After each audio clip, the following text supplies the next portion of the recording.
네, 안녕하세요. 네, 반갑습니다. 네, 오늘은 굉장히 젊은 분들이 많이 나오셨군요. 이 아침에, 저는 아침에 잘 못 일어나는데 오늘 여기 오느라 굉장히 힘들었습니다. 제가 서울 사람이 아니다 보니까 지금은 좀 멀리 살거든요. 그래서 완전히 반대 방향인데 다행히 길이 안 막혀서 빨리 왔습니다. 어, 오늘 강의 내용이 사실은 굉장히 천기누설급인데 뭐 천기누설급이랄 것도 없습니다. 사실은 저는 왜냐하면 굉장히 여러 민감한 부분을 까놓고 얘기해 버리니까 제가 좀 솔직해갖고 거짓말을 잘 못해요. 그러다 보니까 막 질르는 경향이 굉장히 큰데 오늘 제가 강의하려는 내용은 뭐 제목에서도 나오지만 뭐 국제정세와 대한민국의 미래 하는데 저는 늘 제 스타일이 애매하게 말하는 거 싫어합니다. 정확하게 얘기하는 거 좋아하지 뭐 이렇게 빙빙 돌리는 거 안 좋아해요. 그래서 저는 까놓고 막 만주수복이랑 이런 얘기도 해요, 그냥. 예. 그런 편인데 요 뒤에 그림이 나오는 건 뭐냐면은 저 벌써 1장기 그림 딱 나오고 하니까 일본 냄새가 나죠? 이런 거 보고 이제 저보고 칠판하고 욕하는 애들이 많아요. 그러니까 이게 바보 같은 것들이에요. 무엇이냐? 우리가요, 그 경제 개발을 하려면요, 상대방이 좋은 건 배워야 되는 거예요. 그걸 안 하고서 뭘 어떻게 하겠다는 거예요, 도대체? 그러니까 얘네들 그러니까 하는 게 여전히 못 살잖아요. 맨날 미제국주의, 뭐 어쩌 이 얘기만 하다 보니까 어떻게 돼요? 세계에서 가장 효율적인 시스템을 안 배우고 다른 거 하려다 보니까 농사 지려고 그러잖아요, 지금. 이런 바보 같은 짓 하지 말라는 거예요. 적이라도 좋은 거는 배우는 겁니다. 중국 애들이 카피 왜 해요? 아, 좋으니까 카피하는 거예요. 그러면 중국 내에서는 그렇게 카피하는 애들을 친일파 이렇게 비난하나요? 비난 안 되니까요. 왜 하느냐가 중요한 거예요. 왜 하느냐. 그러한 생각 없이 뭐 한다고 해서 아, 저 새끼는 뭐 미국 놈 뭐 끈앞을, 저놈은 뭐 일본 놈 앞잡이, 이러한 생각을 하는 거는 사실은 자신의 기득권을 뺏길까봐 두려워서 상대방을 긁는 거예요. 예. 제가 오늘 보여드린 거는 여기 나오지만은 과거 일본이 어떻게 성장했나 하는 그 당시 배경을 지금 현재 상황하고 비교해서 같이 하겠습니다. 이번 예전에 했던 강의인데 조금 더 내용을 보완했어요. 그리고 여기 교회가 좀 특이해가지고 여기 이스라엘 깃발도 많이 나고 하는데 그 유대인하고 관계도 조금씩은 제가 계속 얘기를 합니다. 일단 먼저 우리나라의 그 주변 정세부터 보면요, 뭐 핵 개발한 건 잘 아실 거예요. 북한이 엄청나게 핵 개발을 많이 하다 요즘 좀 뜸해졌죠. 뜸해진 게 아니라 지금 한 번도 안 하고 있죠. 그랬는데 어쨌든 북한은 시작을 핵 개발을 하면서 자극을 했습니다. 근데 지금도 우리나라에서 자꾸 얘기하는 게 뭐냐면 이 어떤 사람들은 그러죠. 북한이 가지면 남북 통일될 거니까 어차피 우리가 핵 보유국이 된다는데 웃기는 소리 하지 말라는 거예요. 개념 없는 소리 하지 말아라. 왜냐? 핵을요 보유하면 좋지요. 보유하면 좋기는 좋은데요. 그게 핵을 보유하려고 하면요 철퇴를 맞습니다. 뭐 어떤 사람들은 그래요. 아니 강대국들은 갖고 있었는데 우리는 가지면 안 돼? 맞아요. 불평등한 거. 근데 원래 인생은요 불평등한 겁니다. 그거를 전제 조건으로 하지 않으면요 착각한다는 거예요. 어떻게 맘먹을 수 있느냐, 그 부분. 이건 그렇다고 해서 제가 이렇게 얘기한다고 해서 무슨 속국이 되나 그런 생각이 아니라 안 되는 걸 되게 하려고 하는 순간 전쟁이 발생한다는 거예요. 그거 감수할 수 있겠냐는 거예요. 할 수 없으면 현실적인 접근을 해야 된다는 거예요. 자, 그 얘기를 제가 왜 하느냐, 그 소비에트가 붕괴가 되었을 때 그 핵을 보유했던 두 개의 나라가 있습니다. 거대한 나라. 그게 카자흐스탄하고 우크라이나예요. 당시 우크라이나가 소비에트가 해체됐을 때도 제일 잘 살았어요. 러시아보다 잘 살았어요. 왜냐, 거기 곡창지대, 그다음 그 공업단지, 그게 다 있었기 때문에 우크라이나는 상대적으로 굉장히 유리한 조건 하에서 출발했어요. 그리고 카자흐스탄은 거의 꼴찌에 가까울 정도로 아주 가난한 나라였어요. 근데 두 나라가 다 핵을 보유하고 있었습니다. 그 소련 때 만들어진 그 핵미사일 기지가 두 나라에 있었기 때문에 핵을 보유하는 국가가 된 거예요. 근데 가난한 제3세계 국가가 핵을 보유한다는 것은 되게 위험한 일입니다. 왜냐? 통제가 불가능해요. 혹시 알아요? 가난하니까 군부 세력들이 테러리스트한테 핵을 팔아먹을지, 그리고 핵을 무기로 해서 경제 개발을 해달라고 협박할 수 있어요. 지금 북한처럼. 여러 가지 불안전한 요소가 있기 때문에 어떻게 해야 되겠어요? 불안전한 요소를 제거하는 게 강대국의 습성이에요. 왜? 그래야 질서를 유지하니까. 제가 어디까지 얘기했죠? 까먹었다 하다가. 핵을 제거해야 되는데 그 질서를 잡는 과정 속에서 어쩔 수 없이 그런 일이 일어나는 겁니다. 왜? 그거 안 하면 더 통제 불능의 사태에 벌어지니까. 물론 헤게모니 파워는 맞아요.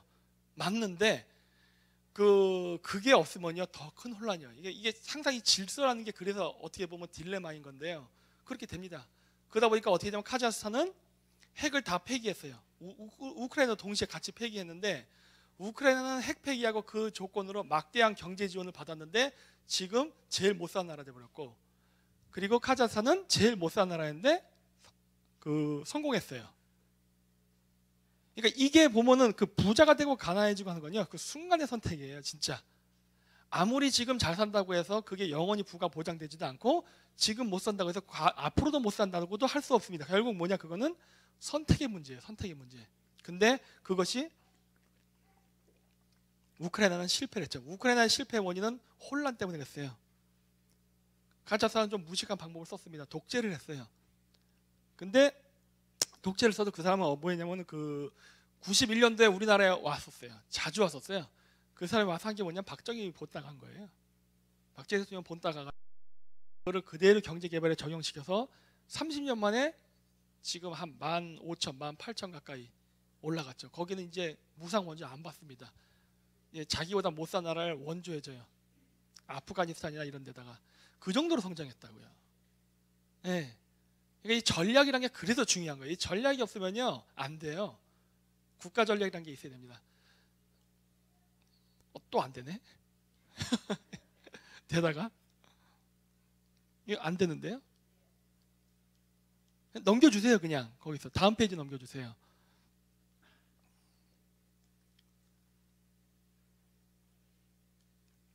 됐다. 된다 다시. 예. 그래서 이렇게 북한이 일을 저지르는 바람에 이제 우리가 세계에서 유례를 찾을 수 없을 만큼 항공모함이 한번 4대까지 온 적이 있었다고 그랬던 것 같은데 3대까지도 왔었죠. 그거는 어마어마하게 위험한 겁니다. 지금도 우리나라에서 지금 전쟁 날 가능성을 얘기하면 좌파 사람들이 안보파리 한다는데 모르겠어요. 과거에 독재 정권 시절에 그런 게 있었다고 저도 봅니다. 지금은요 안보파리가 아니에요. 진짜야. 왜? 보여지는 결과물이 있잖아요. 보여지는 결과물. 여러분들 미국의 항공모함이 한 대가 뜨면요 동남아시아가 초토화됩니다. 그 정도의 그 군사력이에요. 근데 그게 3대가 왔었어요. 그게 무슨 의미인지 모르냐는 거예요. 지금 전쟁이 날 수 있다니까요. 단 아직 안 난 이유는 뭐예요? 여러 가지 복잡한 국제 관계 때문에 그런 거예요. 그래서 안 일어나는 거지, 그거 아니었으면 벌써 일어났어요. 굉장히 지금 민감한 상황이고 일촉즉발의 상황인데도 한국 사람들은 거기에 대한 경계를 안 하죠. 그냥 안 나니까 봐라 거짓말이네 이런 식으로 나가는 거예요. 이런 큰일 나죠 진짜. 전쟁은요 원래 없어도 난다라는 전제 조건 하에 준비하는 거예요. 군대 왜 키웁니까? 전쟁이 없어도 전쟁이 난다는 전제 조건 하에 키우는 게 군대예요. 늘 그런 거예요. 근데 이러한 여러 위기 상황이 있는데도 봐라 지금 전쟁 안 나와 있으니까 네 말 틀렸지 이런 식으로 나가는 거는 그건 바보입니다. 지금 우리나라가 국민이 전체적으로 그런 분위기에 휩싸여 있어요. 그랬다가는 옛날 임진왜란 때처럼 다 죽는 수가 있어요. 그래서 조심해야 된다는 거예요. 자, 이게 바로 뭐냐면 그 당시에 제가 예전에 강의했던 지도인데 빨간색 표시가 된 지도가 바로 91년도 소련 붕괴 이후에 일어났던 분쟁 지역의 지도예요. 점들 전부 다 동유럽하고 중동에 있어요. 그 이유는 딱 하나, 소련이 갖고 있던 영역을 미국이 차지하는 과정에서 일어난 분쟁이에요. 물론 저 지역이 그냥 그대로 독립하면서 민주주의 국가가 된 지역도 있지만 저기에 친소바 정치인이 있었던 지역은 여전히 자신의 기득권을 유지하기 위해서 러시아하고 좋은 관계를 유지하려 했기 때문에 그 과정 속에서 뭐 구테타라든가 혁명이라든가 여러 등등의 일이 벌어지면서 그 민주국가가 된 경우도 있죠. 뭐 여러 가지 복합적인 일이 있습니다. 그러면서 이 지역이 점차 민주국가화 돼 가는데 왜 그러면은 허구 많은 지역 중에서 저 지역에 집중적으로 일어나느냐? 간단합니다. 이 세계는요 500년 전서부터 해서 서양 애들이 지배하는 세계상이 됐어요. 그 이전은 물론 아시아가 지배를 했지만 그러다 보니까 서양인들에게 있어서 세계라는 건요 유럽이에요. 아시아는 거의 뭐 인식이 없단 말이에요.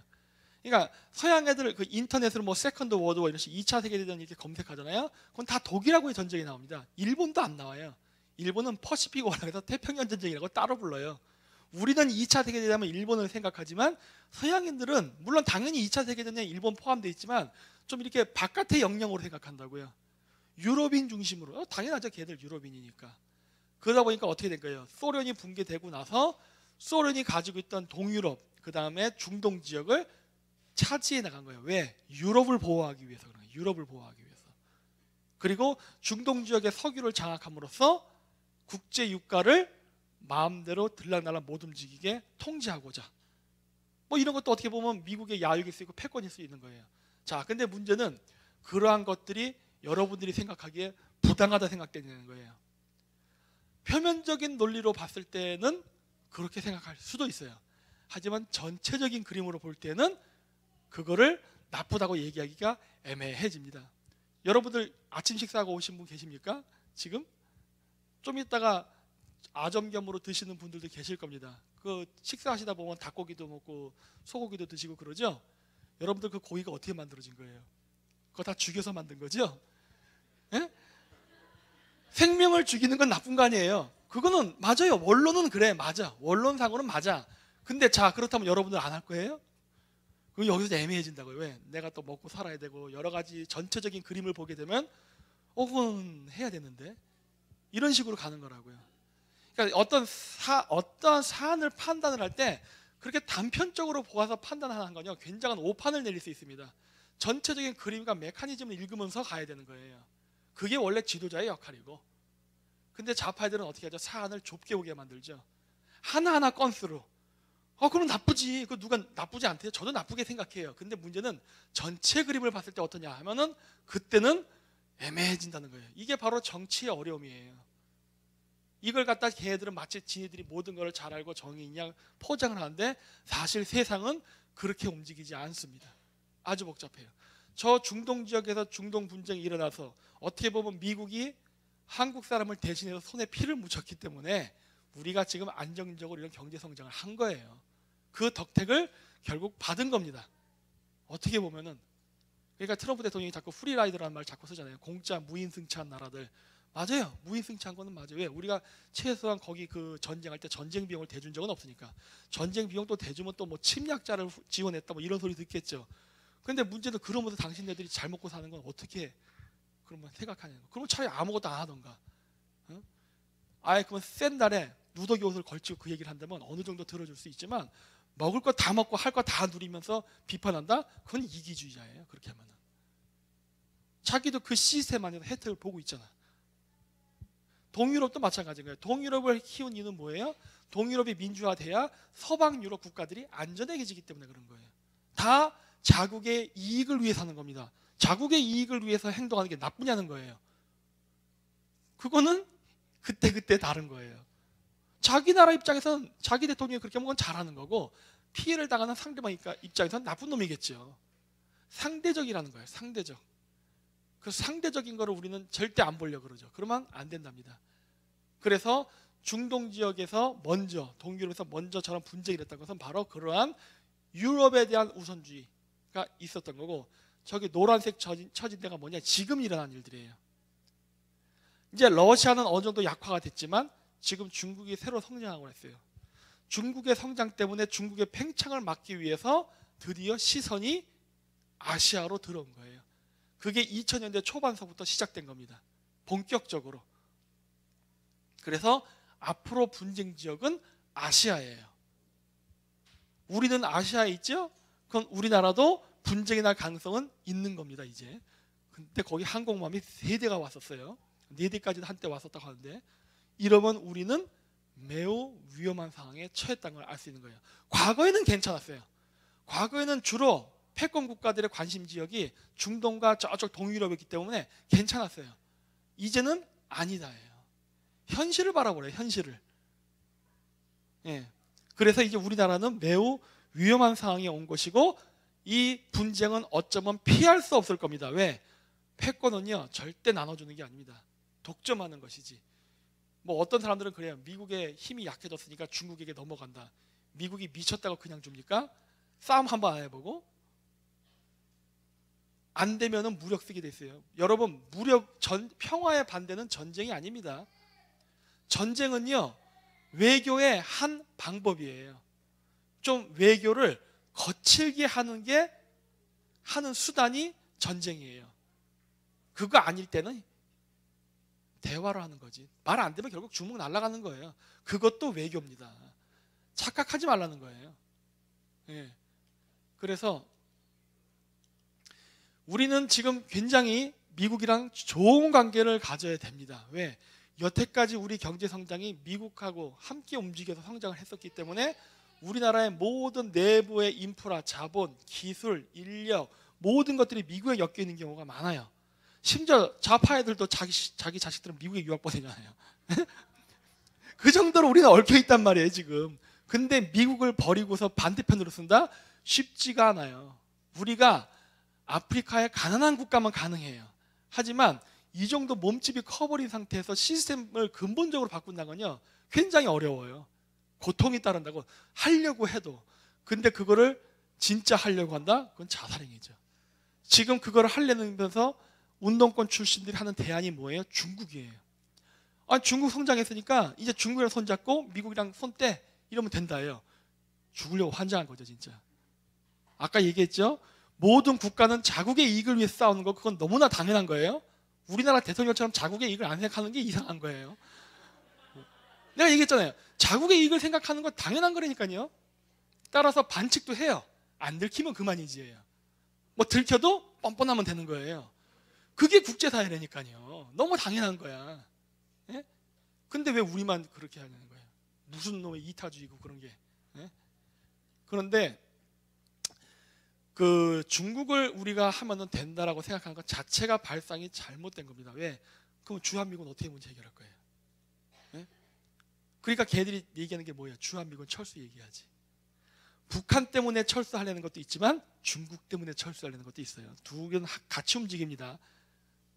예? 같이 움직이는 거예요. 중국이 동북아시아의 패권을 장악하려면 당연히 주한미군이 없어져야 되는 거예요. 주한미군뿐만이 아니죠. 주일미군, 오키나와 등등 주변에서 다 군대를 빼버려야 중국이 안심하고 동북아시아를 지 마음대로 쥐락펴락할 수 있는 거예요. 그래서 아까 저기 그 목사님께서 말씀하셨지만은 국제코민테른이라고 해서 오키나와, 제주도, 그다음 광화문에서 옛날 박근혜 대통령 탄핵할 때 얘네들이 같이 움직였던 거예요. 거기에는 당연히 그래서 중국과 북한의 간첩들이 같이 움직였던 것이고 그런 거예요. 이 메커니즘을 알아야 돼요. 그래서 전체 그림을 볼 줄 아는 안목이 있어야 된다고 하는 거예요. 근데 우리나라가 중국하고 붙어서 경제 성장하겠다?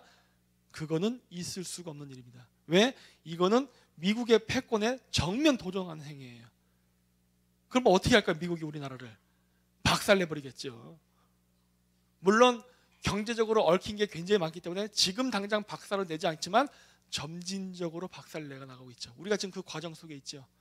지금 뭐 철강, 알루미늄 관세 보복 들어오고 전자제품, 냉장고, 세탁기 전부 다 지금 관세 인상하고 온갖 일이 다 일어나고 있죠.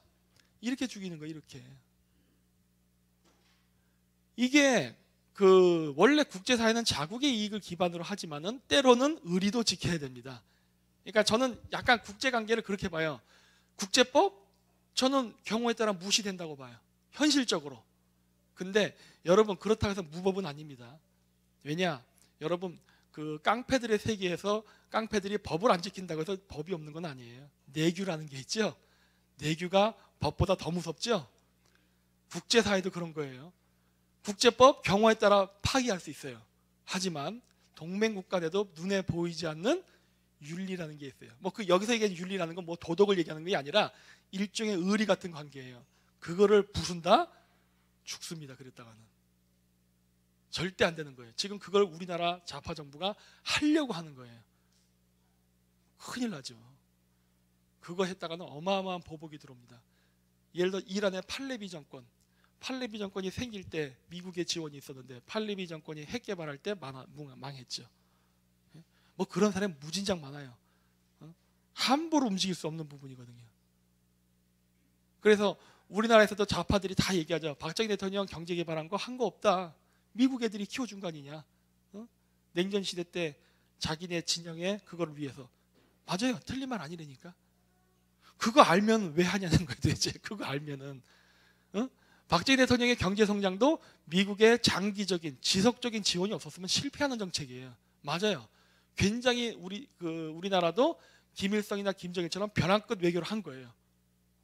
그랬는데도 미국은 그거를 포기하지 않고 지원을 해줬죠. 왜? 망하면 안 되니까. 벼랑끝 외교에서 어떻게 보면 승리예요. 그거는 계획 자체는 허술하게 그지었고 매우 위험한 계획이었어요. 하지만 성공했잖아요. 성공하면 된 거라니까. 그런데 지금 그렇게 미국의 전폭적인 지원을 받아서 성장해 놓은 거를 돌리겠다? 그러면 수고해 가죠. 누구 마음대로 그걸 그냥 먹고 날아가려고 그래? 이렇게 가죠. 이거 생각 안 하냐는 거예요, 도대체. 네?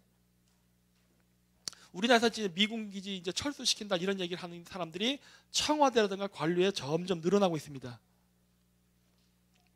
왜냐하면 우리나라의 정치인들이 주사파 출신, 운동권 출신들이 많기 때문에. 그리고 그 사람들이 들어와서 민주주의 한다면서 하는 정책들을 봐야 돼요. 그러니까 항상 여러분들 그걸 아셔야 됩니다. 좌파고 우파고 모든 정치인들은 거짓말을 합니다. 거짓말을 안 하는 사람이 어떻게 정치인이 될 수 있겠어요? 솔직히 저는 그렇게 생각해요. 정치인은 거짓말쟁이에요. 좋은 목적으로건 나쁜 목적으로 거짓말은 하게 돼 있어요. 왜?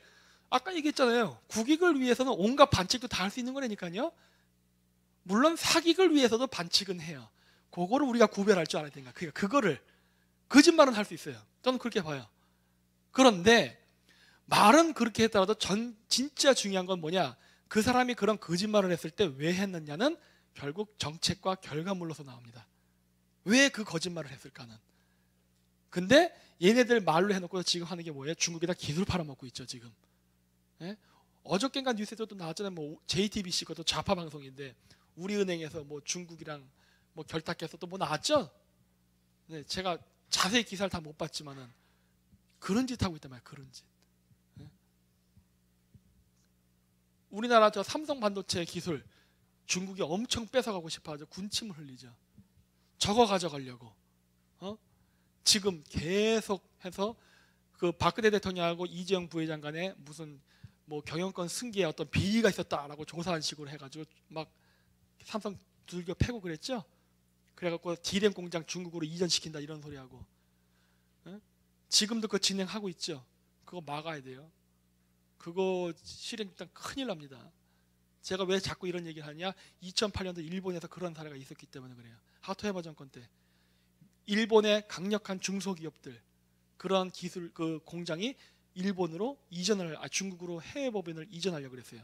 그때 미국이 엄중하게 경고했다고 하지 말라고. 왜 하지 말아야 되느냐? 일본의 기술이 미국의 군수 산업을 떠받치고 있거든요. 핵심 부품들 이런 것들.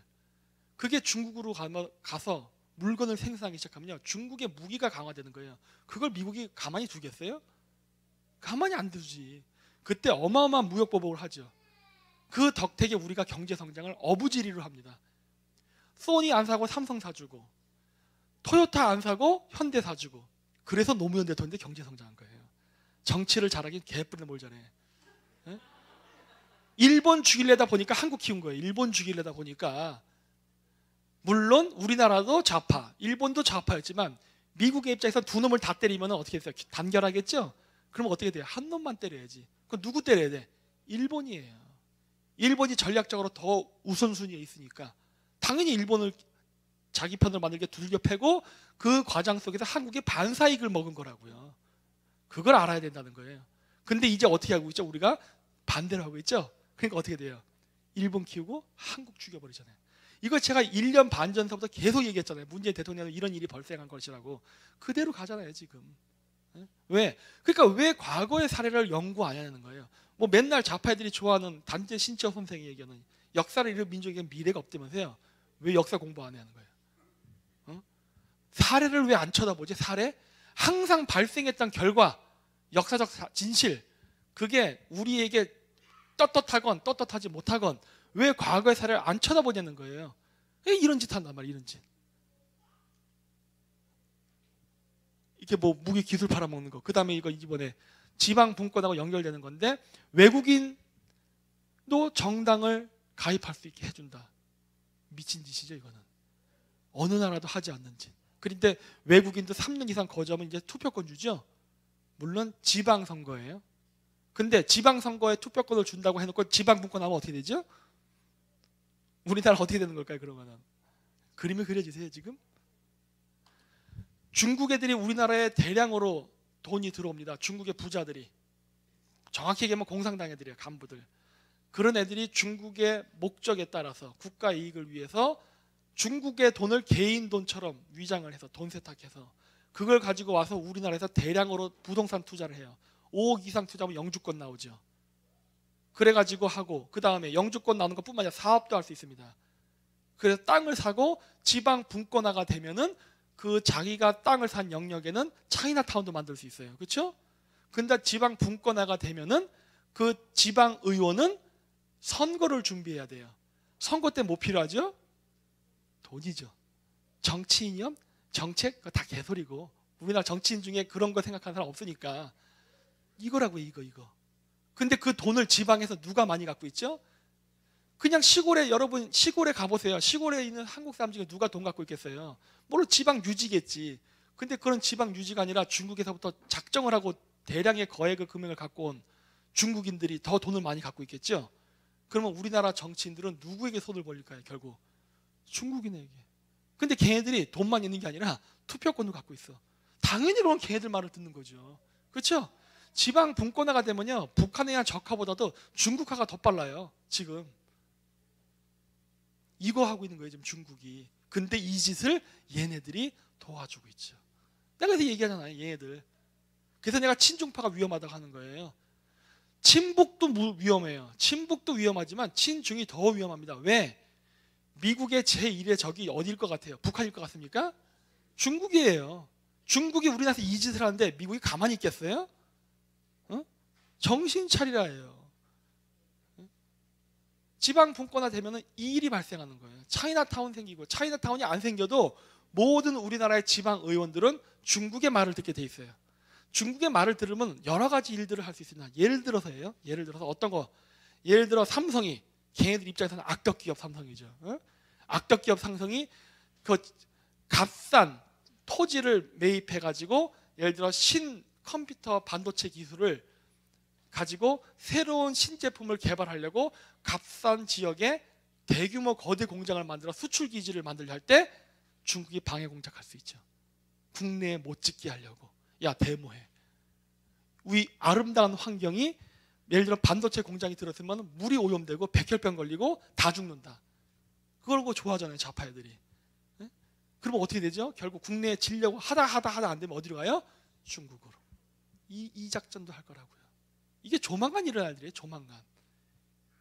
이런 공작들을 할 거란 말이에요, 지금.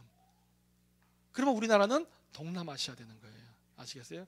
우리나라가 중국보다 우월한 기술들을 전부 다 중국으로 다 넘겨주고, 우리가 기술이 없으면은 중국을 상대로 뭘 해서 먹고 살 수 있을까요?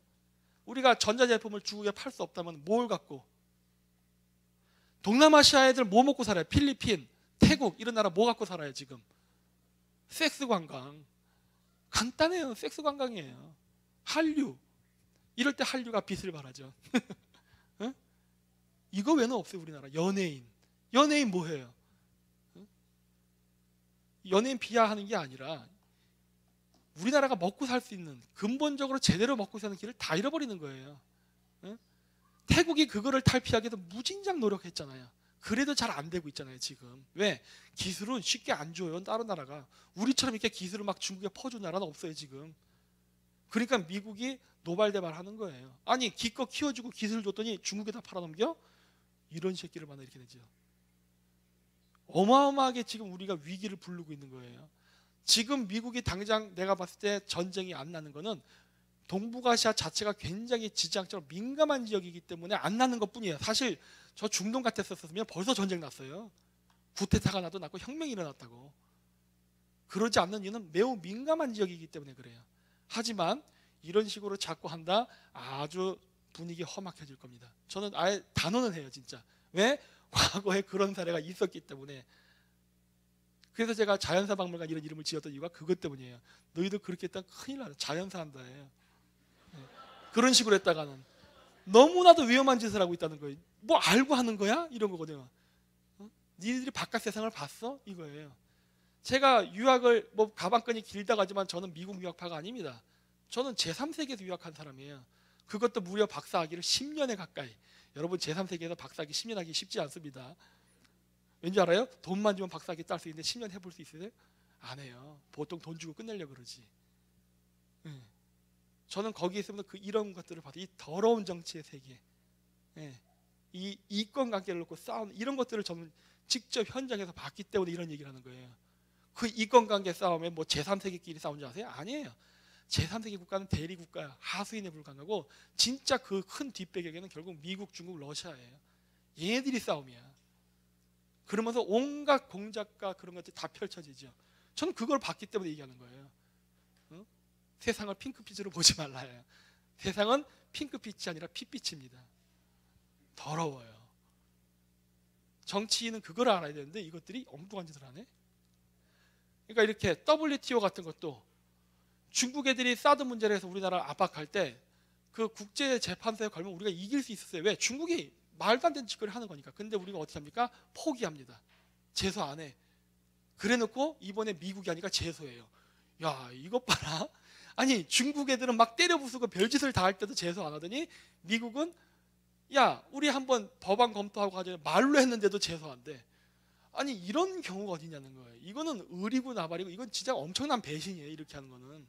어? 동맹국끼리 이러면 안 되죠. 어?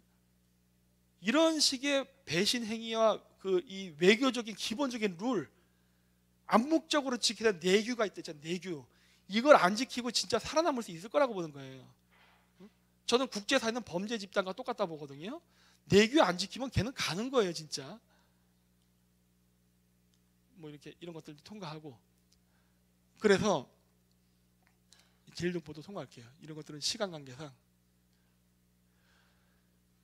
이게 뭐냐면은 지금 현재 벌어지고 있는 현상입니다. 지금 미국이 중국을 견제하기 위해서. 그래서 제가 시리아 사태라든가 이런 것들도 다 중국하고 연관이 돼 있다고 한 거예요. 아마 제 동영상 보셔서 아실 거예요.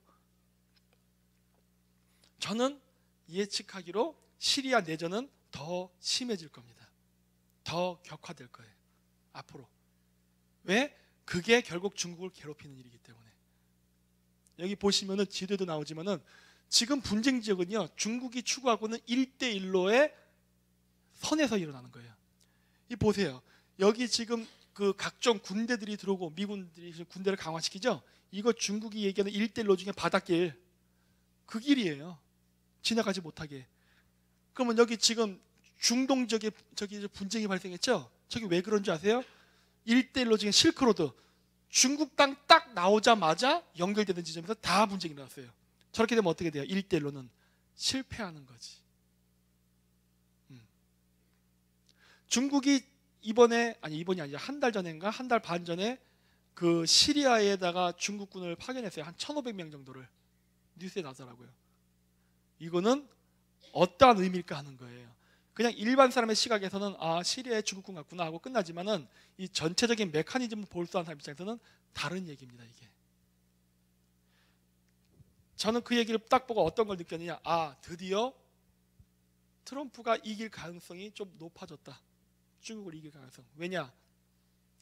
시리아의 내전은 시리아 정부군, 시리아 반군 둘이 싸우고 있어요. 크게는. 그 외에 알카에다, 아이시스, 쿠르드족까지 해서 5파전이에요. 진흙탕 전쟁이에요. 진흙탕 전쟁. 그 진흙탕 전쟁이 나는 지역은 터키, 시리아, 이라크, 이란. 여기에요. 바로 1대1로 통과하는 지역이에요. 실크로드. 여기에 중국 애들이 많은 자본을 투자해서 철도도 건설하려고 그러고 친중 정권을 세려고 로비를 하는 지역인데 죄다 지금 전쟁이 나버렸어. 중국의 1대1로 막대한 타격이라는 걸 알 수 있죠. 네. 그런데 이 분쟁을 외교적인 방법이 아니라 중국이 군대를 파견한다? 자, 그럼 여기서 문제가 좀 생깁니다. 시리아 정부군은 시아파 쪽이에요. 그리고 얘네들은 이란하고 친합니다. 그리고 얘네들의 적은 누굴까요? 지역, 그 지역에서 걔네들의 주적이 누구예요? 중동에서. 이스라엘이에요. 이스라엘을 상대로 싸우는 거란 말이에요. 시리아 정부군이 이스라엘하고 싸우고 있는 거란 말이에요. 그런데 시리아 정부군이 이스라엘이랑 싸우게 되면은 시리아는 큰 나라고 뒤에 이란까지 있는 나라예요. 이스라엘 인구가 500만 명인가? 조그만 나라예요. 물론 엄청난 경제를 갖고 있지만. 그러면 이 나라가 이렇게 쳐들어오면 어렵겠죠. 근데 시리아가 갑자기 5조각이 나버렸네? 그러니까 어떻게 되죠? 시리아 정부군이 이스라엘 쪽으로 올래다가 이쪽으로 가죠? 그렇죠? 이런 게 공작이라는 거예요. 이런 게 공작. 그래서 개판이 돼버렸죠. 그래서 내가 시리아는 전쟁이 종결이 안 날 거라는 거예요. 왜? 시리아 내전이 끝나면 다시 이 방향은 어디로 갈까? 이스라엘로. 그래서 내가 안 끝난다. 이건 진흙탕 전쟁이 될 거다 앞으로. 그리고 그럼으로써 이스라엘도 살아남지만 중국의 일대일로도 실패하는 거죠. 그렇죠? 물려가는 거예요. 그런데 자, 요거까지는 알겠어. 근데 여기에 중국이 이 문제를 해결하기 위해서 시리아 정부군, 즉 시아파 정부를 지원하기 위해서 군대를, 정규군을 파견한다? 이스라엘이 좋아할까요? 싫어할까요? 당연히 싫어하겠죠? 자, 그러면 이제 이스라엘이 전 세계에서 여러 가지를 장악하고 있는데 그 중에 경제 부분에서 어떤 걸 장악하고 있냐? 세계 금융을 장악하고 있죠. 중국의 경제 개발 구조는 한국하고 똑같습니다. 왜? 박정희 모델을 본땄으니까. 수출 주도형 국가예요. 수출을 할 때 수출 대금은 뭐로 거래하죠? 화폐. 그 달러를 누가 지배하고 있죠? 야, 그 중국 어떻게 될까? 여기서 딱 오는 거예요. 중국 망하겠네. 이게 보이는 거예요. 이스라엘을 적으로 한 상태에서 니들이 무역을 할 수 있겠어? 이 생각이 딱 드는 거예요. 이거 중국 망하는 길을 선택했구나. 이렇게 가고 있는 거예요. 그러니까 중국이 나온 게 뭐예요? 비트코인이에요. 그래서 비트코인 나오는 거예요. 근데 이 전체적인 메커니즘을 볼 줄 알아야 된다는 거예요. 중국이 달러를 구할 수 있는 방법이 없어. 수출이 안 돼. 수출을 그러면서 미국이 차츰차츰 막아나가. 근데 달러는 필요해. 왜? 달러가 있어야 물건을 사요. 중국도 수입 국가 아니에요. 수입할 때 대금은 뭐로 치러요? 달러예요. 마찬가지로.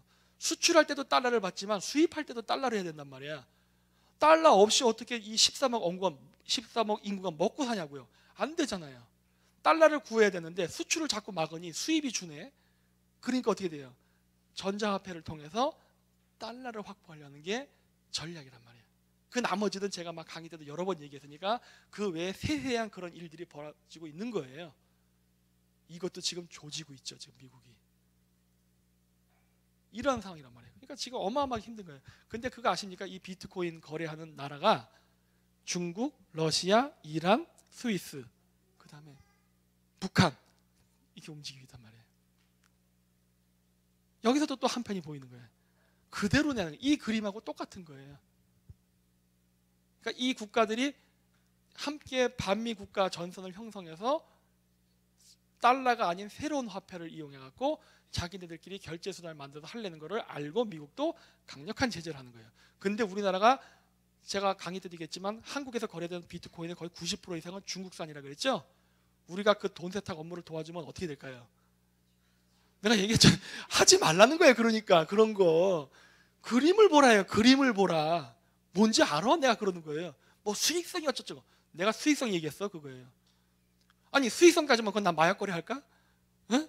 마약이 수익성이 얼만데. 헛소리 하지 말고 헛소리 하지 말라요. 너 지금 네가 건드리는 게 뭔지 알고서 건드리냐예요. 이런 간땡이가 배 밖으로 나와도 진짜.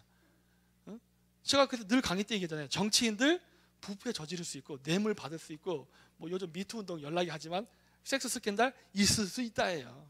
뭐 권력도 있고 하다 보면은 지들이 성인군자 아니니까 그런 놈들이 생기죠. 근데 절대 건드려서는 안 될 부분이란 게 있다고 했잖아요. 그거 왜 건드리냐는 거예요 지금. 하여튼 이번 정권은 너무 많은 그 위험한 짓을 해서 저는 솔직히 모르겠어요. 얘네들 진짜 어떻게 될지는. 이제는 저는 궁금할 뿐이에요. 자, 이제 그래서 이제 과거 사례를 보겠다는 건데, 자, 위험한 짓을 하고 있다는 건 지금 알고 있죠. 이렇게 되면 우리는 미국의 적이 되는 겁니다. 지금 점점 적이 돼가고 있어요. 자, 우리는 18세기를 다시 돌아가서 봐야 돼요. 우리가 식민지가 되기 이전의 상황. 그레이트 게임이라서 그 당시 뭐냐면 중동 지역을 놓고 러시아와 영국이 싸웠던 전쟁이에요. 러시아는 수출을 하기 위해서 부동항이 필요했고, 그래서 남쪽으로 내려오고 있었던 것이고, 영국은 러시아의 진출을 막기 위해서 남쪽을 전부 식민지화하면서 차단했다고요. 그 전쟁이니까 러시아는 본의 아니게 그래갖고 부동항을 찾아서 동쪽으로 이동하다 이렇게 커진 거예요. 나라가 원래 이렇게까지 오려고 하지도 않았어요. 영국하고 싸우다가 그 피해를 아시아 국가들이 당한 거예요. 이런 메커니즘을 읽어야 돼요. 그래서 여기가 바로 그겁니다. 중동. 그래서 인도도 영국이 점령하죠. 러시아의 남하를 막기 위해서. 이러면서 동진하다 중간에 중국이 있으니까 중국은 패스해가지고 결국 어디로 내려와요? 연해주 쪽으로, 블라디보스톡으로 내려오죠. 이렇게 이러한 상황이 됐던 거예요. 이 당시에 우리가 얘기하는 개항이 시작된 거예요. 미국이 들어오고 프랑스가 들어오고 이런 식으로. 근데 우리는 뭐라고 얘기냐? 신미양요가 뭔지 아시죠? 미국 애들이 우리나라에 와서 약탈한 거. 병인양요는 프랑스 애들이에요. 약탈했지. 맞아요. 저도 그렇게 생각해. 단 정치인은요, 국민처럼 생각하면 안 돼요. 적어도 정치인은 국민하고 사고의 구조가 달라야 됩니다. 저 당시에 서구 열강들은 식민지를 확장하고 팽창한 건 사실이에요. 그랬고 실질적으로 우리는 그 과정에서 전쟁도 했어요. 일본도 했어요. 근데 그 당시에 그 국제정사를 해석하는 사고방식은 조선하고 일본이 달랐습니다. 여기서 우리가 한국과 일본이 역전하게 되는 결정적인 순간이 생긴 거예요. 일본은 서양 애들한테 점잖게 개방되는 줄 아십니까? 더 잔인했어요. 일본은 국경을 먼저 한국보다 먼저 포르투갈 상이나 이런 애들하고 접촉을 했기 때문에 더 심하게 당했습니다. 그랬음에도 불구하고 얘네들은 철저하게 탈아 입구, 아시아를 탈피해서 유럽을 지향한다는 정책을 가요. 자기를 두들겨 패는 나라를 그 나라를 향해서 가겠다는 얘기를 해요. 이게 한국 사람 입장에서는 안 될 거예요. 우리나라 같이 유교적 사고방식이 있는 나라는 저 새끼들은 침략자고 오랑 개새끼들인데, 우리를 침략한 나라를 우리가 본단다는 것은 우리의 국격과 자존심을 훼손한 행위로 우리는 뭐 자주적인 어쩌저쩌고, 지금 좌파들이 한 얘기 똑같은, 이 양반과 이 좌파들의 이 사고방식은 똑같아요.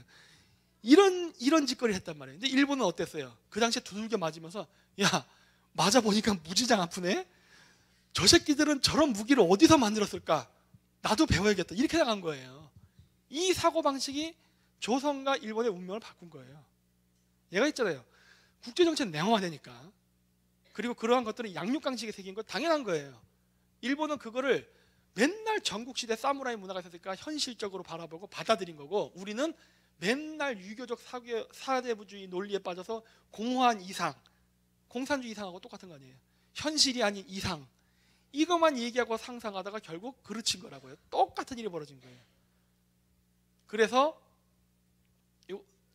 보십시오. 똑같죠? 그레이트 게임 당시의 정세와 지금의 정세가 똑같다는 거예요. 과거에는 제정 러시아와 대영 제국의 싸움이었고, 그때 미국이 슈퍼파워가 아니었으니까. 지금은 그게 제정 러시아 대신 중국, 대영 제국 대신 미국으로 바뀌어서 똑같은 상황이 다시 한번 발생한 거예요. 내가 이거를 왜 자꾸 강조하느냐? 지금이 어마어마한 위기이기도 하지만 기회이기 때문에 그런 겁니다. 저 당시에도 저렇게 러시아하고 중국이 조선을 사이에 놓고 누가 잡아먹느냐의 싸움이었어요. 당연히 잡아먹으려고 그러죠. 일본은 조선을 점령하려 안 했을까? 했어요. 러시아는 당연히 했죠. 약한 나라 잡아먹는 게 죄예요? 여러분들은 교회 다니니까 죄라고 하시겠지만 저는 아니라고 생각합니다. 국제정세는 그런 거예요. 왜? 약한 놈이 병신이다예요. 왜 약해? 강해야지. 세상을 객관적으로 바라보는 거예요. 이 인류의 역사, 전쟁의 역사예요. 전쟁을 하는 게 부당하다고? 그럼 우리 모든 인류는 다 나쁜 놈들입니다. 그런 거예요. 원래 세상이라는 게 스스로 강해지지 않으면 협상조차도 못해요. 약하면 협상의 대상이 아니거든. 침략의 대상이 되지. 왜 일본이 한국 들어오는 거야? 당연히 야욕이 있죠. 러시아는 야욕이 없어요? 당연히 있죠. 근데 지금 좌파들은 왜 소련 자꾸 얘기하죠? 러시아는 우리 침략 안 하려고 그랬어? 침략하려서 일본한테 깨지고 쫓겨난 건 뿐이잖아요. 근데 맨날 소비에트 어쩌저쩌고. 난 그런 사고방식이 이해가 안 된다는 거예요. 그건 소비에트 애들은 조선의 인민들을 해방시키려고 온 거예요? 아무 나쁜 의도 없이? 웃기고 있는 소리 하고 하는 거죠. 러시아가, 제정 러시아가 무너진 다음 소련이 됐을 때 중앙아시아라던가 시베리아에서 걔들이 뭐 했어요? 인종학살 했잖아요. 미국만 아메리칸 인디언 인종학살 했나요? 걔네들은 시베리아에 있는 사람들 다 안 죽였어요? 어마어마하게 죽고, 고려인들 그 인종학살한 거 아니에요? 근데 왜 러시아인들이 고려인들 학살하고 강제 이주한 거에 대해서는 왜 비난을 안 하지? 왜 푸틴한테 사과하라 성명 발표 얘기 안 하죠? 위안부는 해야도 되고 러시아한테는 하면 안 되는 거예요? 왜? 같은 공산주의끼리니까 그러면 안 되는 건가? 그게 바로 식민주의, 제국주의 사상이라는 거예요. 그게 러시아는 해도 되고 중국도 되고 미국만 안 되나? 그러한 사고방식이 잘못됐다는 거예요. 저의 사고방식은 그런 방식이 아니에요. 했잖아요. 국익을 기준으로 한다고. 국익을 기준으로 하기 때문에 나쁜 짓도 할 수 있다라는 게 제 전제예요. 그렇기 때문에 그럴 수 있다. 그래 러시아 니들이 시베리아를 먹기 위해서 원주민 학살 당연히 하겠지. 그래야 자기들이 확실히 그 지역을 장악하니까. 그러니까 한 거고, 그 자신들이 장악한 지역을 정당성을 갖기 위해서 프로파간다를 펼친 거죠. 그게 뭐예요? 인민해방.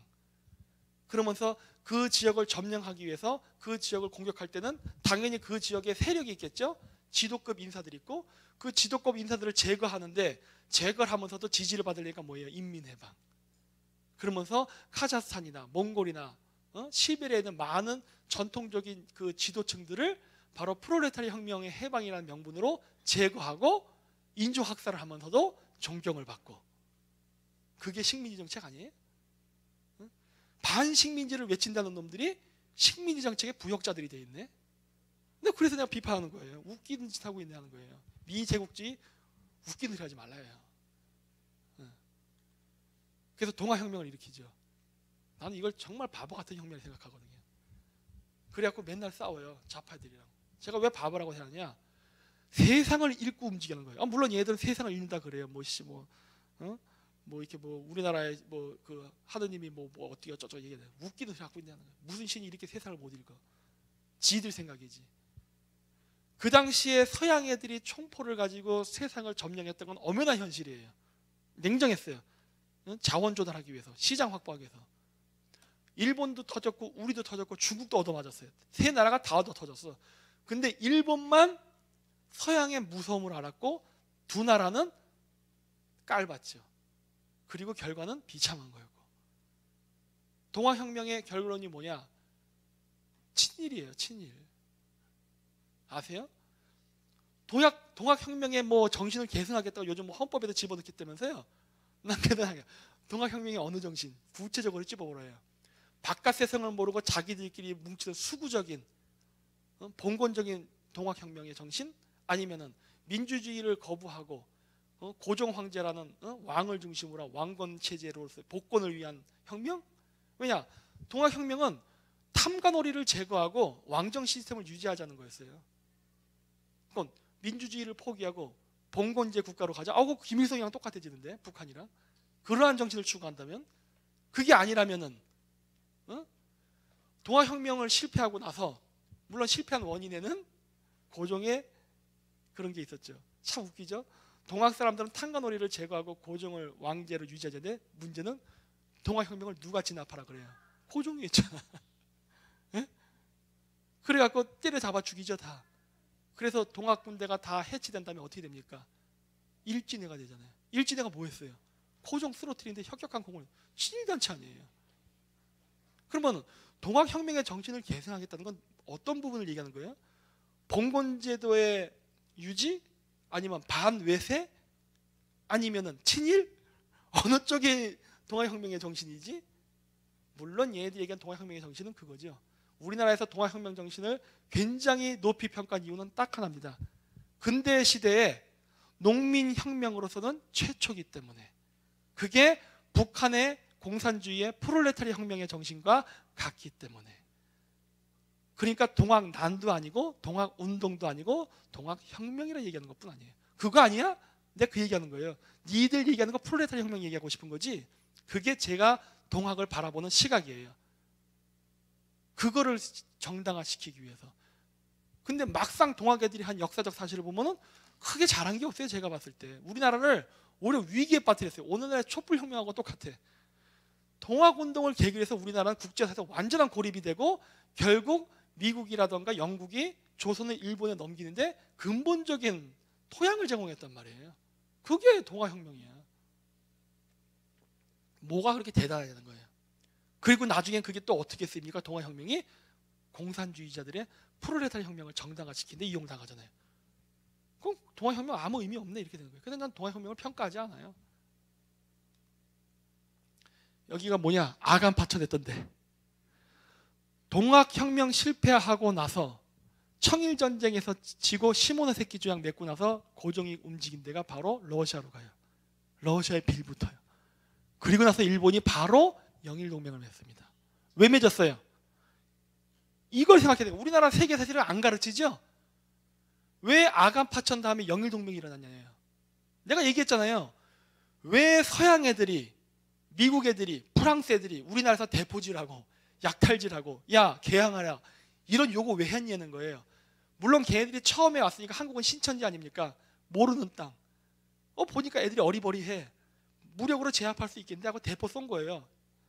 대포로 제압이 안 되니까 협상 들어가는 거죠.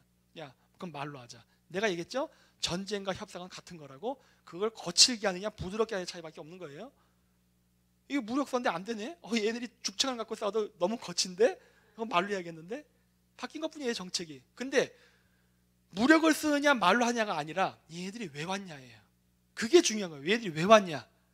나 얻어맞았어. 얻어맞은 것만 생각하지 말고 얘네들이 여기 왜 왔냐예요. 왜 왔냐. 그레이트 게임 때문에 왔잖아요. 그레이트 게임 때문에. 에? 러시아의 남하를 저지하기 위해 온 거예요. 러시아의 남하를 저지하기 위해서 전략적 요충지를 장악하려고 왔는데 아프리카나 폴리네시안처럼 어리버리한 놈들이야. 야 그럼 여기를 그냥 무력으로 점령한 다음에 여기다 전초기지를 세워서 러시아를 제압해야겠다라는 생각을 했는데 점령이 안 돼. 그러니까 어떻게 된 거야? 유화책 쓰는 거죠. 야 그러면 내가 무기 팔게. 나랑 친구 되자. 이렇게 나간 거란 말이에요. 근데 우리는 어떻게 했죠? 다 안 해. 나가 이 새끼들아 이렇게 한 거예요. 나가집니까? 그냥 세상을 보라는 거예요. 세상을. 안 나가진다니까 그러네. 어차피 죽창하고 활 갖고 싸운 애들이에요. 조선군. 물론 조총이 있었지만은 허접하기 짝이 없는 무기 아니에요. 때려잡으려면 때려잡을 수 있어. 다만 러시아를 상대로 싸워야 되기 때문에 잘못 건드렸다면 어떻게 돼요? 조선이 러시아랑 힘을 합치면 어떻게 될까요? 골치 아파지잖아. 그때부터 죽창 든 무대가 아니라 러시아의 무기를 지원받는 조선군하고 싸워야 되니까 이거 머리 아프단 말이에요. 그러니까 어떻게 하는 거야? 러시아가 친구가 되기 전에 내가 먼저 친구 돼야지 하고 접근한 거란 말이에요. 일본은 약삭빠르게 이걸 딱 알아들은 거죠. 물론 내가 두들겨 맞았지. 억울하지요. 하지만 내가 얘네들에게 기술을 배우지 않는다면 안 된다요. 러시아는 눈앞에 적인데 러시아가 일본한테 무기를 가르쳐 주겠어요?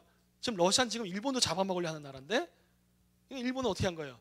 러시아를 견제하기 위해서 결국 나는 영국, 프랑스 이런 서방 국가와 힘을 합치지 않는다면 우리는 죽는다.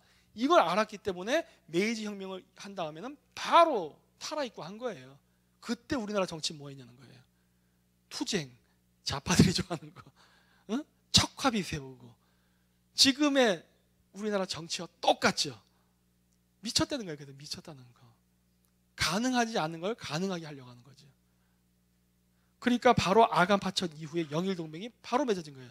저 영일동맹 왜 맺은 거예요? 국제사회가 드디어 러시아와 조선이 한편이 되고 영국과 일본이 한편이 되는, 그러면서 두 양대 세력이 부딪히게 되는 계기가 된 거란 말이에요. 그 과정 속에서 일본이 조선을 먹은 거예요. 여러분 식민지 쟁탈전이라고 해서 식민지 먹는 게 쉬운 줄 아십니까?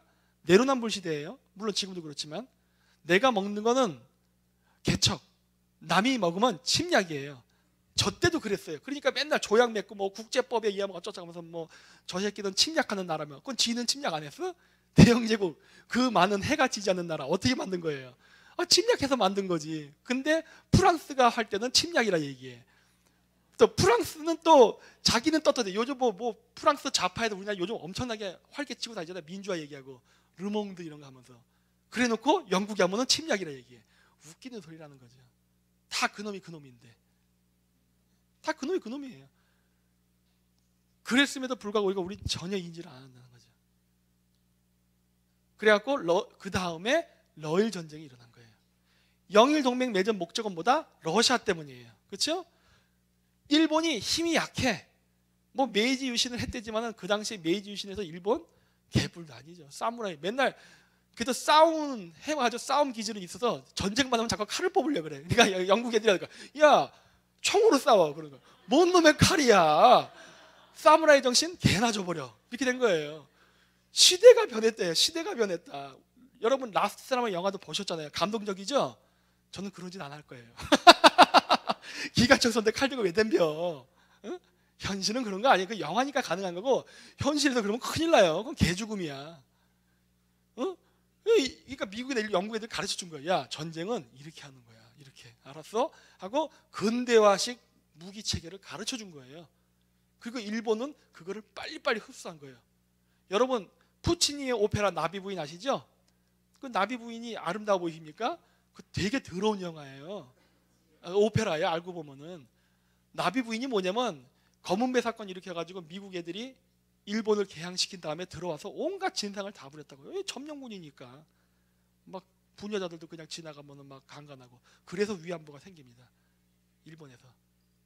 야, 아무나 강간하지 말고 우리 여기다 만들어놨으니까 여기 와서 해. 이런 정리를 한다고요. 일본이 너무나도 극심해가지고 위안부의 배경도 알아야지.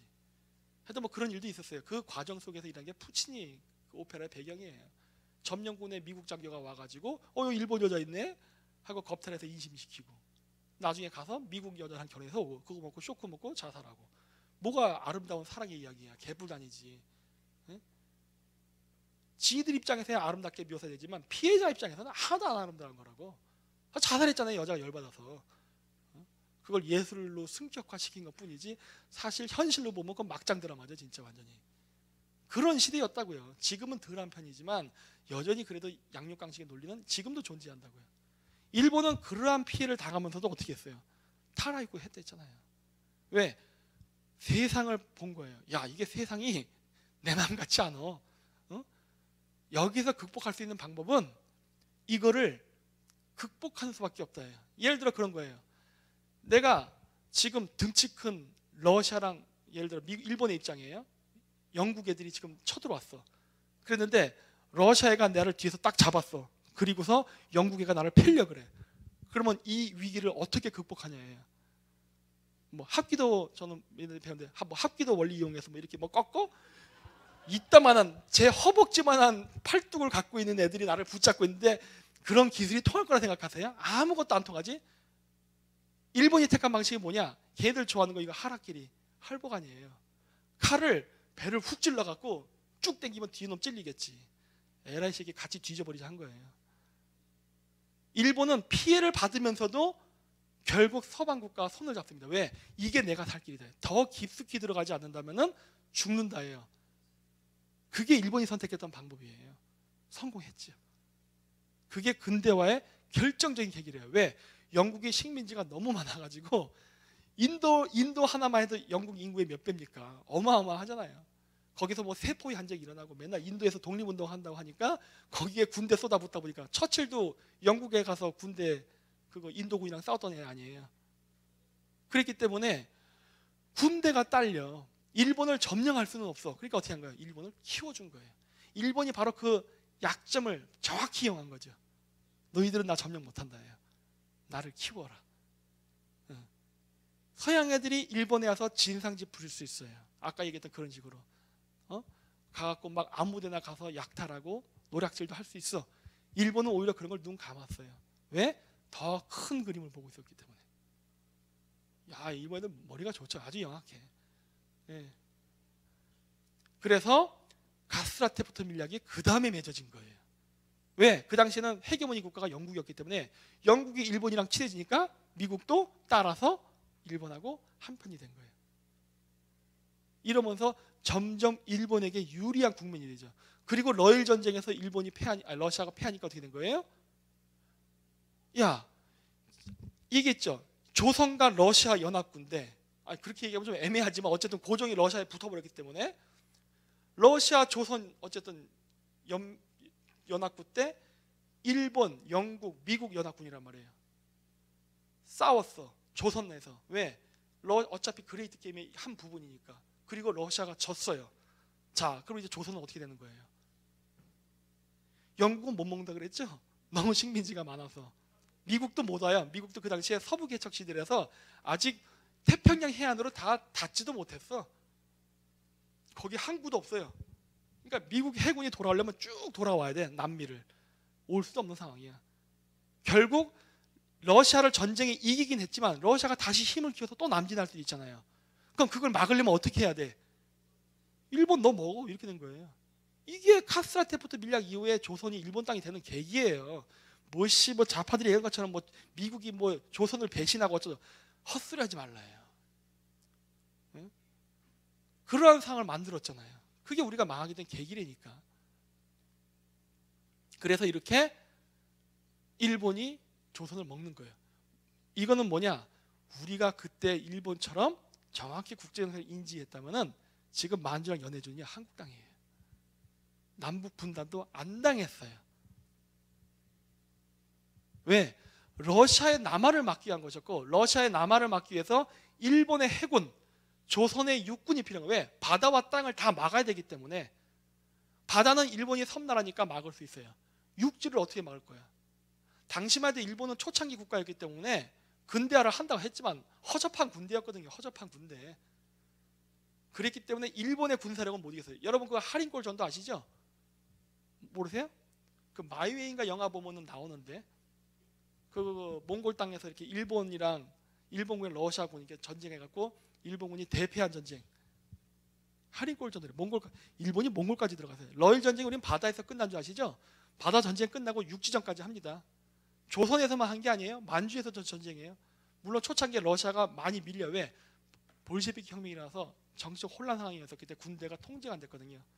많이 밀려. 근데 혁명 끝나고 나서 군대가 재편되고 러시아군이 다시 이제 한다고요. 그래서 전쟁을 하는데 하린골이라는 데서 일본군이 대패를 해요. 왜? 아까 얘기했죠. 아직도 사무라이 기질이 남아서 뻑가면 칼을 뽑아들어 자꾸. 그러면 안 되는데, 응? 2차 대전 망할 때까지 일본 군들 그랬어요. 총알 떨어지면 칼 들고 나갔다고. 응? 그러니까 이게 하여튼 그래갖고 진 전쟁이에요 결국은.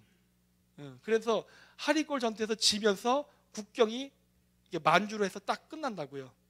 안 그랬으면 시베리아까지 진출했어요 일본이. 그랬는데 어쨌든 그 당시에 우리도 같이 움직였다면, 만주는 그 당시에 무주공산이었어요. 청나라 왕실이 망하고서 그 신의 혁명을 일으켰을 때 중국인들에게 있어서 만리장성 바깥은 북방민족의 영역이지 중국의 땅이 아니에요. 그래서 중국 애들은 그냥 명나라 땅, 화강역에서 그 지역만을 자신의 영역이 생각했던 시대란 말이에요. 만주? 누구 땅도 아니에요. 물론 여진족이 존재했지만 청나라가 약화돼서 망했기 때문에 지지부진한 상황이었어요. 그래서 만주를 러시아가 먹었었습니다. 하얼빈 가면은 러시아 정교회 사원이 있어요. 하얼빈 그 광장 한복판에 러시아들이 진출했었거든요. 물론 나중에 그거를 중국한테 돌려주지요. 하지만 어쨌든 먹었었어요. 그 정도로 만주는 무주공산이었단 말이에요. 러일 전쟁에서 일본의 해군과 한국의 육군이 같이 움직였다면 어떻게 됐을까 하는 거예요. 역사가 바뀌었다니까. 땅은 어차피 일본이 못 먹어요. 저 사할리는 먹었을 수 있어요. 통째로. 그 당시에 절반만 먹었었거든요. 하지만 육지는 조선이 먹을 수 있었죠. 만주만 먹나? 연해주를 먹어야 블라디보스톡이 안 생기죠. 부동항을 제거해야 되니까. 그 연해주 누가 가져요? 우리가 갖는 거였다니까. 이거를 놓쳐놓고서 지금 좌파 애들이 고대사 얘기하고 만주를 얘기해? 자격이 없다예요. 무슨 정치와 정책을 그따위로 만드냐는 거예요. 전쟁은 이기려고 하는 거지 지려고 하는 게 아니고, 명분이고 나발이고 다 필요 없어요. 물론 명분이 필요해요, 전쟁을 하기 전에는. 하지만 명분은 이겨야 합리화되는 거예요. 이겨야 합리화되는 거예요. 세상의 흐름과 국제 질서를 전혀 파악하지 못한 이런 이 순진한 등신들이 명분만 가지고 싸워요? 군사력은 안 갖고? 그러면 아까 일본 애들처럼 이 칼 들고 싸우는 거랑 똑같은 거란 말이에요. 일본 애들은 칼 들고 싸운 거고 사무라이 기질이 아직 남았었으니까, 우리는 뭐가 남았던 거예요? 그 거지 같은 선비 기질이 남아 있었던 거예요. 명분 싸움, 입으로만 싸우는 거예요. 입으로만. 그러니까 지지. 예?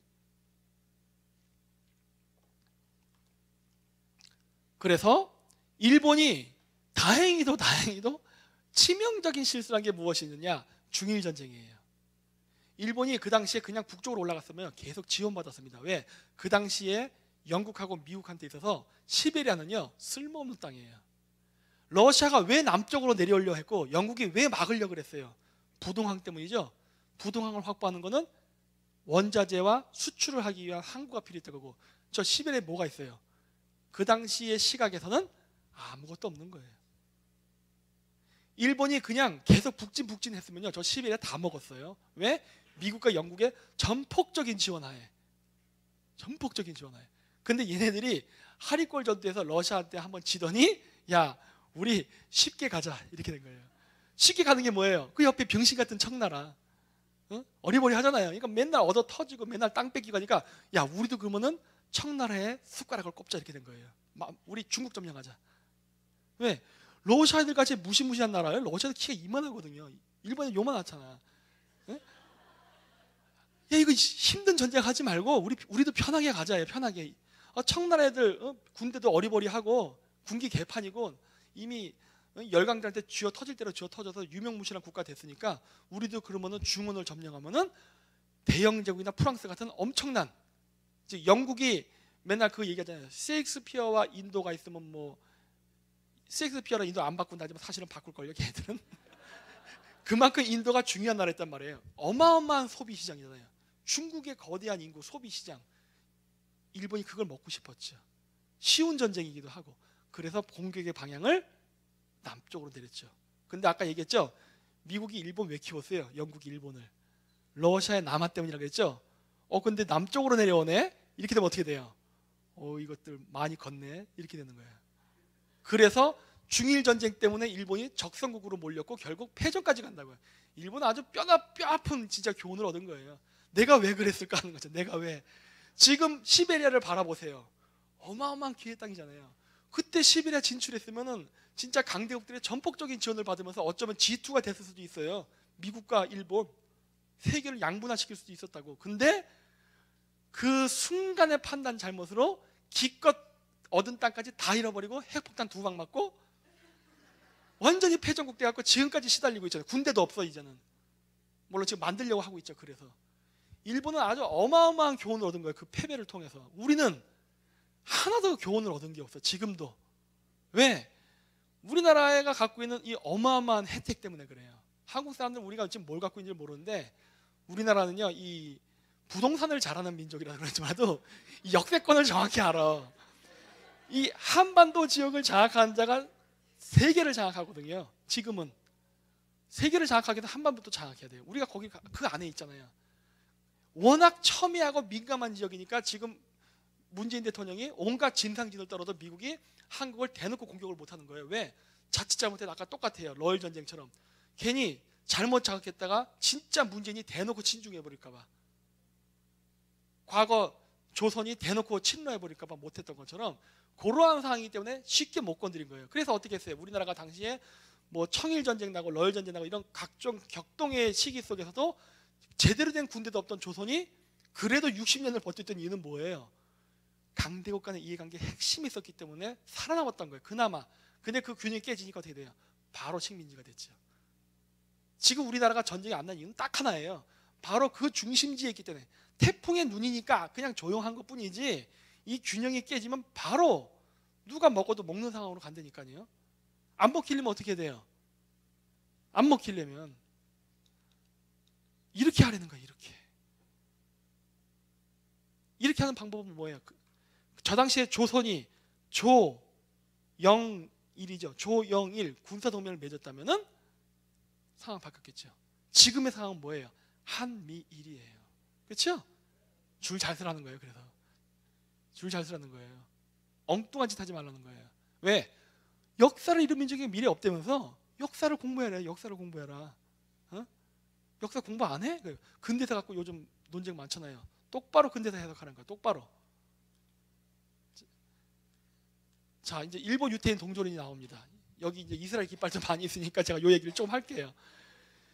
일본 애들 정말 그 당시에 머리가 좋았어요. 어느 정도 애들이 머리가 좋았느냐? 일본 제국이 밀었던 게 뭐였느냐? 일본 유태인 동조론. 일본인과 유태인은 조상이 같다 해요.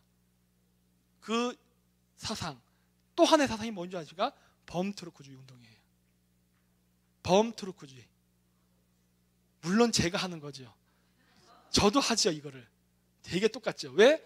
전 얘기했죠. 전 일본을 배운다니까요. 좋은 건 배운다예요. 쓸만하니까. 여기 좀 잘 안 보일 텐데 일본 유태인 동조론은 누가 만들었냐면 여기 이게 이름이 잘 안 보이는데 노먼 맥클레오드라는 사람이 있어요. 그 사람이 일본 유태인 동조론을 만들었습니다.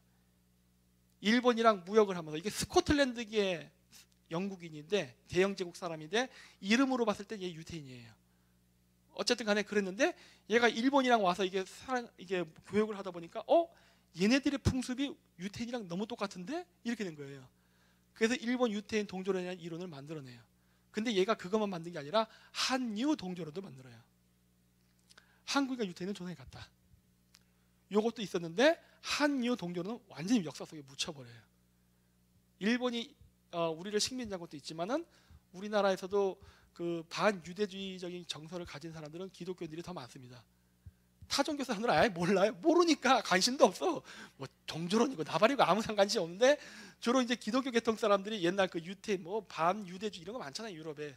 그 영향을 받아서 오히려 그런 사람들이 민감해. 그러다 보니까 한유 동조론은 우리나라에서는 거론조차 되지 않아요. 이걸 제가 왜 얘기하느냐? 일본이 근대화를 하려면은 제일 먼저 필요한 건 돈이에요. 돈이 있어야 엔지니어도 고용하고 기술도 하고 투자도 하는 거 아니에요. 그 돈을 투자를 받을 때 일본 애들이 접근한 게 바로 한유 동조론이에요. 인류 동조론. 이걸 갖고 우리가 남이 아니다예요. 왜? 일본 애들이 딱 세계 정세를 보니까 야, 이게 국제 질서가 유태인들이 지배하네? 이렇게 된 거예요. 유태인을 잡으면은 우리가 성공하겠는데 해서 걔네들이 딱 잡은 게 바로 이 스코틀랜드 사람이 얘기했던 일본 유태인 동조론을 확 키워버립니다. 야, 이거 돈 된다. 돈 된다. 제가 그래요. 전 돈 되는 것 이게 중요해요. 저는 이게 돈 된다예요. 야, 부국강병을 위해서는 유태인을 잡아야 돼. 미국을 잡는 거, 영국을 잡는 거 중요하지만 일본, 영국 제국을 움직이는 거에는 유태인의 힘이 더 크다예요. 얘를 잡지 못하면 실패한다. 그래서 이 인류 동조론을 키우죠. 그런데 그게 유럽에서도 환영을 받았던 거예요. 그래, 좋지, 그래. 서양인들에게 일본을 소개하고 일본을 지원을 하려면 역시 여론이 필요한데 그 당시에 유럽인들이 일본이 뭔지 알아요? 게이샤, 사무라이, 끝. 사쿠라. 뭐 잘 몰라. 모르는데 야, 저쪽 애들이 이스라엘하고 연관이 있대. 그러면 그때는 관심을 가져요. 그래? 그럼 우리가 좀 도와야겠네. 이렇게 된 거예요. 이게 메이지 유신의 핵심이에요. 네. 그래도 이렇게 됐는데 여기 보면은 여기 니얼 맥클레오드 나오고 그리고 나서 영일동맹이 맺어져요. 보세요. 여기도 보면은 아예 잘 안 보이는데 이 영일동맹을 맺는데 인류 동조론이 어마어마한 영향을 끼칩니다. 어마어마한 영향을 끼쳐요. 러시아의 남한을 막아야 돼. 그레이트 게임 속에서. 근데 점령할 수가 없는 지역이야. 너무 힘이 딸려. 그러니까 영국이라든가 유럽에도 반유대주의자도 있고 친유대주의도 있을 거 아니에요. 뭐 지금도 그렇지만은 둘을 다 잡아야 돼. 그래야 정책이 실현되잖아요. 근데 친유대주의자들 입장에서는 저거는 환영할 만한 얘기고 반유대주의자 입장에서는 아까 얘기했듯이 저기를 점령할 수는 없는데 영향력을 끼치긴 해야 돼. 근데 연결고리가 그걸로 돼? 그건 정치적 계산 속에서는 오케이, 이용해도 되겠네.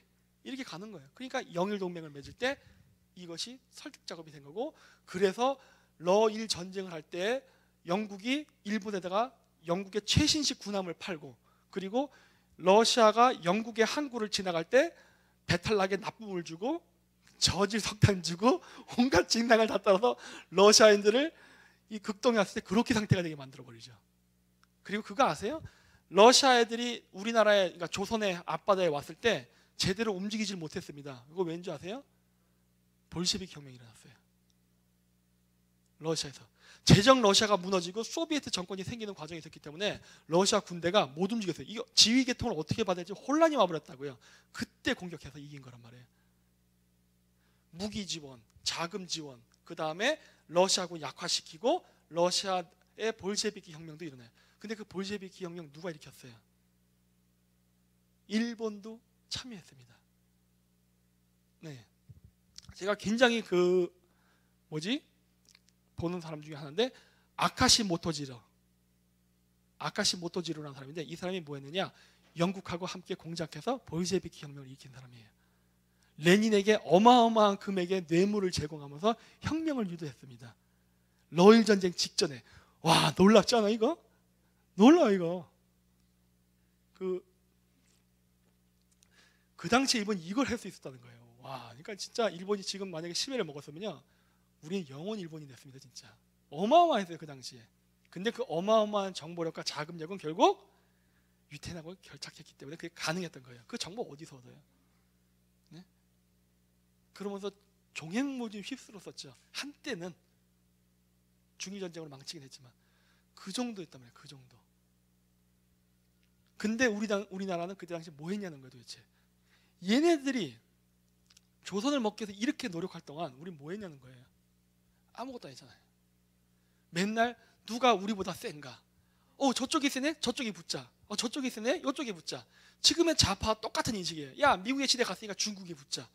똑같은 사고방식이야. 얘들은 지금도 그 당시의 사고방식을 벗어나지 않았어요.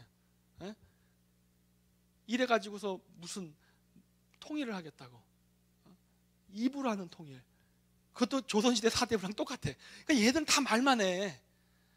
냉정하고 현실적인 정치를 안 한다고요. 입으로 하는 정치. 그래서 나온 게 바로 여기 써있는 후구 계획입니다. 보고 계획, 후구 계획학. 뭐냐? 만주에다가 이스라엘을 건설한다가 그 당시 계획이었어요. 이런 계획 아세요 혹시? 후구 계획? 이스라엘을 원래 만주에 세우려고 그랬어요. 원래. 지금의 이스라엘 땅 아니에요. 물론 거기엔 어마어마한 또 비밀 이야기가 있지만 제가 얘기는 못하지만은 어쨌든 간에 만주에다가 이스라엘을 세우는 게 얘네들의 목적이었습니다. 그래서 실질적으로 움직였어요. 그래서 히틀러가 그러니까 독일이 일본이랑 같은 동맹 국가였긴 하지만 독일이 유태인들 탄압할 때 그 유태인들 전부 탈출시켜서 일본으로 데리고 옵니다. 일본이라고 얘기하면 좀 그렇고 샹하이로 데리고 와요. 그리고 샹하이로 데리고 오고 그 애들을 다시 대련을 통해서 만주에 집어넣으려고 했어요. 왜? 그때 당시에 유태인들은 독립국가가 없었기 때문에 그 독립국가를 만주에 세운다는 게 계획이었어요. 그게 보고계획이었고 그 보고계획에 맞춰서 만주 사변 일으키고 할 때 막대한 군자금을 대준다고요. 일본이 러일 전쟁에 승리하게 만들고 만주를 점령하고 조선을 점령하고 만주를 점령하게 만들고 그 와정 속에 영일동맹 가스라테프트 밀약도 맺어지는 거예요. 한유 동조로는 사라지는 거죠. 왜? 등신같이 구니까. 도저히 같이 할 수 없으니까. 그리고 나서 거기까지 올라가야 되는데 엄청난 영향을 끼친 거예요. 그게. 그래서 보고계획이라는 게 있었고 그게 실패하게 된 이유는 중일전쟁 때문이에요. 중일전쟁을 하면서 여론이 악화됐죠. 영국이나 이런 데서 이것 봐라. 우리가 먹으려는 땅을 일본이 먹기 시작하네. 저 새끼 죽여 이렇게 된 거예요. 그러니까 어떻게 된 거예요?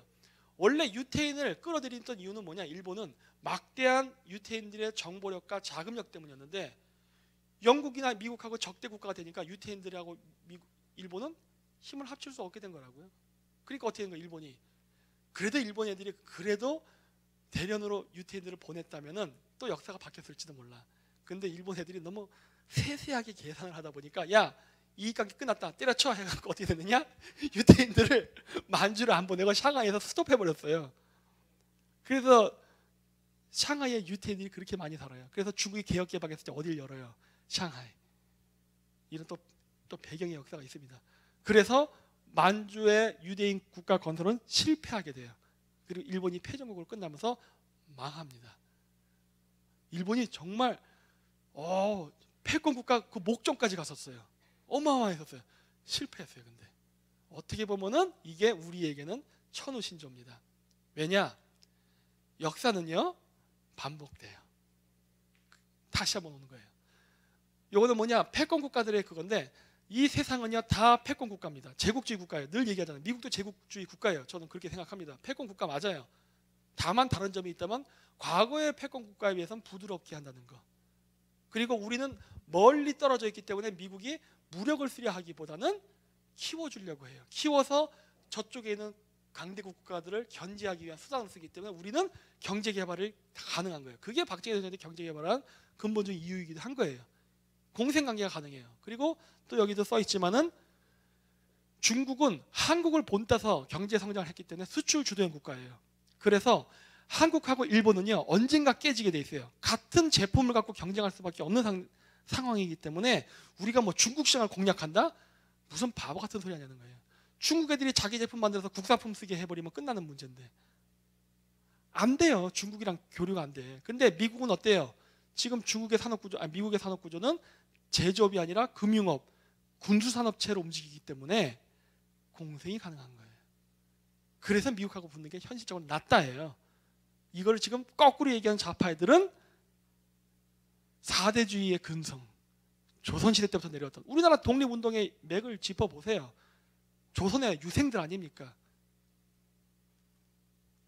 그리고 통일을 누가 반대하고 누가 찬성하냐를 보면요 러시아는 찬성 쪽입니다. 왜?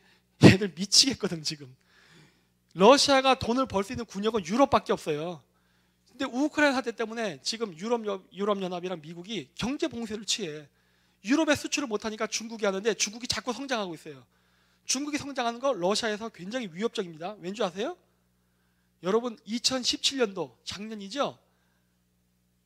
이 얘기하기 전에 여러분 그 전쟁이 나갖고 어떤 한 지역이 함락되고 그 지역 주민들이 전멸당하면은 그 지역 땅은 점령하기 쉽죠. 근데 전쟁 안 하고 그 지역 땅을 점령할 수 있으면 더 좋은 거죠. 2017년에 러시아 인구가 1000만 명이 감소했습니다. 중국이 성장하는 게 러시아 입장에서 좀 어떨 것 같아요? 어마어마한 공포예요. 제가 늘 얘기하잖아요. 러시아 결국은 미국이랑 손잡게 돼 있다. 중국이 성장하는 거 러시아 쪽에서 불안한 거예요. 시베리아 중국 땅 될 수 있어요 지금. 올해는 몇 명이 감소할래나? 그런 거예요. 러시아 지금 당장은 호랑이지만 종이 호랑이 됩니다. 러시아가 힘을 키우려면 러시아 인구 감소는 간단해요. 경제 불황이에요. 러시아가 수출이 안 되니까 취업이 안 되고 일자리 없으니까 결혼 못하고 애 못 낳는 거예요. 그래서 이렇게 감소하는 거예요 지금. 이거를 돌파하려고 중국에 붙었는데 딜레마가 있죠 지금. 그래서 어떻게 되는 거예요 지금? 러시아는 지금 매우 위험한 상황이에요. 그래서 러시아는 이 위기를 극복해야 되는데 유럽연합은 잘 말을 안 들어. 그래서 만만한 한국과 일본을 상대로 해서 돈을 벌려고 하는 거예요. 한국하고 일본만 합쳐도요 우리가 웬만한 서유럽 국가보다 경제 규모가 더 큽니다. 그래서 러시아는 남북 통일을 간절히 원해요. 제발 좀 통일 좀 돼서 나 좀 석유 좀 팔아먹자예요. 지금은 우리 사면 안 돼요. 지금 석유 샀다 큰일 납니다. 미국한테도 공격당해요. 안 해야 돼. 하지만 먼 미래에 할 수 있는 거죠. 그냥 러시아랑 협상하면 돼요. 남북 통일할 때 방해하지 않으면은 그래 러시아 석유 사줄 수 있어. 이렇게 나가야죠. 그래야 통일을 방해하지 않으니까. 일본은 어떨 것 같아요? 일본도 과거에는 반대 입장이었지만 지금 어때요? 북한이 자꾸 핵 개발하고 중국이 점점 군대 성장을 하고 있는데 저 군대 성장하는 거를 막아야겠는데 일본은 패전 국가니까 군대를 키울 수 없어요. 그러다 보니까 미국한테 자꾸 협상하면서 우리 좀 보통 국가 좀 만들어달라 뭐 이런 걸 하면서 여전히 여러 가지 문제점이 있으니까 한국이랑 연대를 해야 된다고요. 왜? 이거는 북한이 문제가 아니라 중국이 문제거든. 네. 남한도 적으로 하고 중국도 적으로 한 상태에서는 일본은 살아남을 수가 없어요. 한 놈은 한편이 돼야 돼. 그게 누구야? 한국하고는 해야 돼. 근데 일본이 문재인 대통령이 거부하고 있죠. 미쳐버린다는 거야. 미쳐버린다고. 얘네들의 논리는 1940년대 소비에트 논리예요. 미 제국주의, 일본 제국주의. 일본 제국이 지금 어디 있어요? 일본이 쳐들어온다고 헛소리해. 일본이 어떻게 쳐들어올 건데 하는 거예요. 쳐들어오려면요 육군이 필요해. 일본에 육군이 있어요? 없어요. 그리고 일본이 한국을 쳐들어오면은 미국이 가만히 있을 것 같아요? 못한다니까. 근데 맨날 일본이 쳐들어오다 양치기 소년 전법으로 나간다고. 일본은 한국을 못 쳐들어와요. 근데 우리가 미국을 버리면 그때는 쳐들어와요. 그건 가능해요. 우리가 미국하고 한편이 일본은 절대 우리를 못 쳐요. 그래서 얘네들이 쓴 전략이 뭐예요? 주한미군 철수, 반미. 미국을 제거해버리는 순간 우리나라는 불바다가 되죠. 그걸 걔들이 원하고 있잖아. 입으로는 평화를 외치는데 전략을 보면 어때요? 전쟁을 원하고 있잖아. 그래서 내가 좌파들의 말을 믿지 말고 정책을 보라고 하는 거예요. 저 정책이 어떠한 결과를 초래하나를. 이거 완전히 전쟁은 놔도 된다요. 저는 왜? 역사상 전쟁은 늘 일어나요. 근데 전쟁을 해도 어떤 전쟁을 하느냐가 중요한데 이거는 지는 전쟁을 하려고 있잖아요. 얘들이. 그건 안 된다요.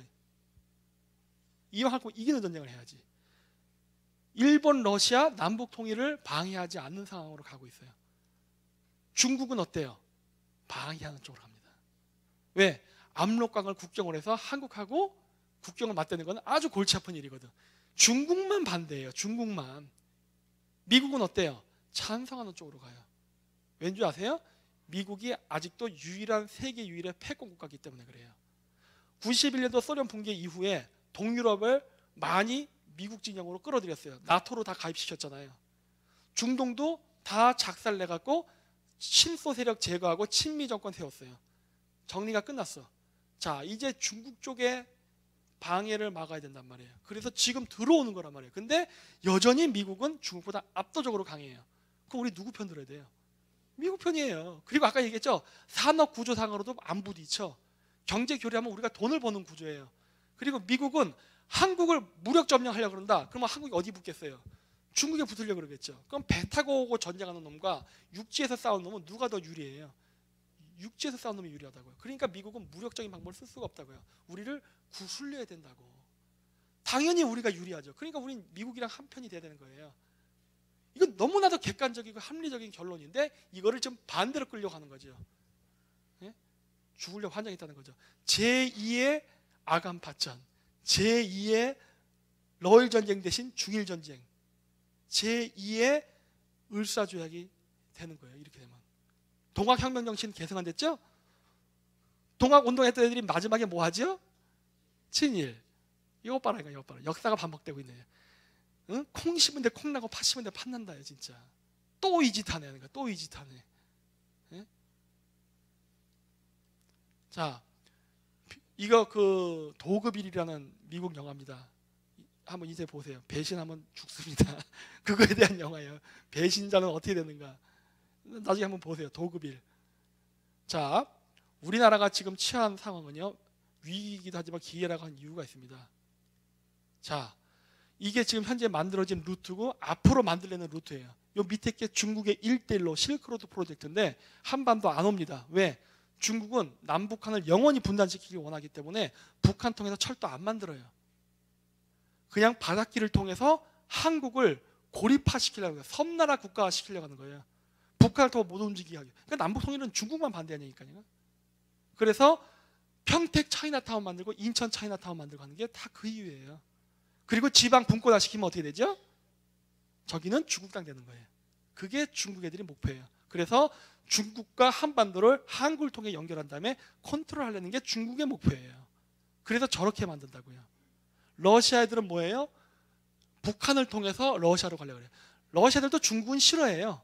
그렇기 때문에 북한을 통해서 러시아로 해서 실크로드를 만들려고 하는데 저것도 북한이 여러 가지 문제를 일으키니까 국제적 제재를 당하니까 이 실크로드가 연결이 안 돼. 그러니까 어떻게 하는 거예요? 에이, 좀 통일 좀 되라 하는 거예요.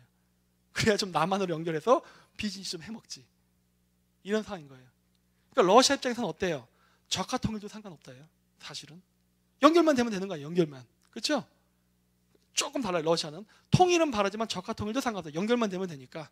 복잡한 이해관계를 읽으라는 거예요. 우리 입장에서는 그러면 안 되잖아요. 그러니까 그리고 일본의 입장에서는 이게 안 되니까 러시아 쪽으로 가려고 해요. 저렇게. 저거 연결 못 해요. 저거는 나중에 질문하시면 제가 방송 끄고 얘기할게요. 하고는 싶어 해. 섬나라의 단점을 극복하기 위해서 이거 못 해요. 결국 해야 될 수 있는 방법은 뭐냐?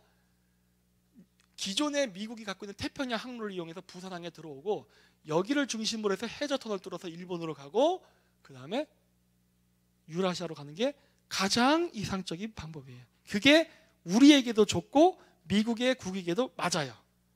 그리고 여러 국가를 통과해야만 특정 강대국이 그 자신의 영토를 이게 철도를 통과하게 해서 그 패권을 쥐고 쥐락펴락을 못하게 만들어요. 우크라이나 사태가 대표적인 예 아닙니까? 그래서 일방적으로 중국이나 러시아 쪽 영토를 통과하게 되면요 골치 아파져요. 그래서 통과 못하게 여러 나라를 통과하게끔 만들어야만 그 실크로드가 공공의 재산이 돼서 보존받는 거예요. 그래야 어떤 특정 국가가 삐졌다고 야, 길 폐쇄 이렇게 못하게 되는 거예요. 그래야 바닷길처럼 공로가 생깁니다. 공공의 다리가. 그래야 저 실크로드가 진짜 작동하는 거예요. 그러기 위해선 저 길을 뚫어야만 되는 거예요. 이 길을 뚫으려면 뭐 해야 돼요? 결국은 한미일 군사동맹밖에 방법이 없는 거예요. 이거를 계속 못하게 하면서 남북 통일 안 시키고 중국이랑만 교류해서 섬나라 국가 하려고 하는 거는 바로 뭐예요? 우리나라를 중국의 속국을 만들려는 거예요. 왜? 조선시대 이 사대부들의 자손들이 지금도 이 짓을 하는 거예요. 그래서 아작을 내버려야 됩니다. 이거는. 네. 그래서 괜히 제가 비판하는 게 아니거든요. 정치를 하려면은 국익을 생각해야 돼요. 아까 얘기했잖아요. 정치인이 저는 비리 저지를 수 있다. 뇌물도 받을 수 있다. 다 좋다예요. 저는. 저는 조금 유연합니다. 여러분들처럼 엄격한 도덕적 잣대를 대지 않아요. 저는 유교를 증오하기 때문에 그래요. 우리가 체면차리다 망했기 걸 너무나 잘 알기 때문에 다 필요 없다. 받아도 되고 나쁜 짓 해도 된다. 단 그 나쁜 짓이 국익의 바탕이 될 수 있게, 예를 들어 공작을 하기 위해서 뇌물을 받는다거나 공작을 해서 뇌물을 준다던가, 미인계도 쓸 수 있잖아요. 미인계를 당할 수도 있고 다 좋다예요. 그런데 그게 국익을 바탕으로 하지 않는다면 그때는 용서치 못한다예요. 네, 마치도록 하겠습니다. 네.